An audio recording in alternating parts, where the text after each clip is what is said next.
haddii aad rabto inaad samayso sum ama aad rabto inaad isku wada darto kolomyo dhowr ah si aad totalkooda u hesho kaliya waxaad tagaysaa seelka ama godka aad rabto inaad ku soo muujiso totalka kadibna waxaad qoraysaa calaamadda equal kadibna waxaad qoraysaa sum markaad qorto waxaad furaysaa bracket kadibna waxaad dooranaysaa ama aad highlight saaraysaa kolomyada aad rabto inaad totalkooda hesho kadibna waxaad leedahay enter markaad tiraahdo waxaa kuu soo baxaya totalka ama wadarta guud ee kolomyada aad dooratay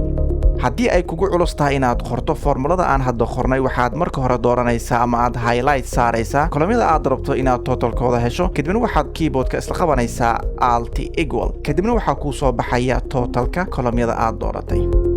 sidoo kale haddii aydan rabin inaad keyboardka adeegsato waxaad marka hore dooranaysaa kolomyada aad rabto inaad isku wada darto kadibna waxaad tagaysaa menu kore halka ay ku qoran tahay home kadibna geeska midig waxaad ku arkaysaa batoon yar oo ay ku qoran tahay auto sum kadibna click ayaad ku siinaysaa click markaad ku siiso sidoo kale waxaa kuu soo baxaya totalka kolomyada aad dooratay kadibna haddii aad rabto seelka aad totalka ku samaysay ayaad ku jiidaysaa si rowiska kale aad totalkooda u hesho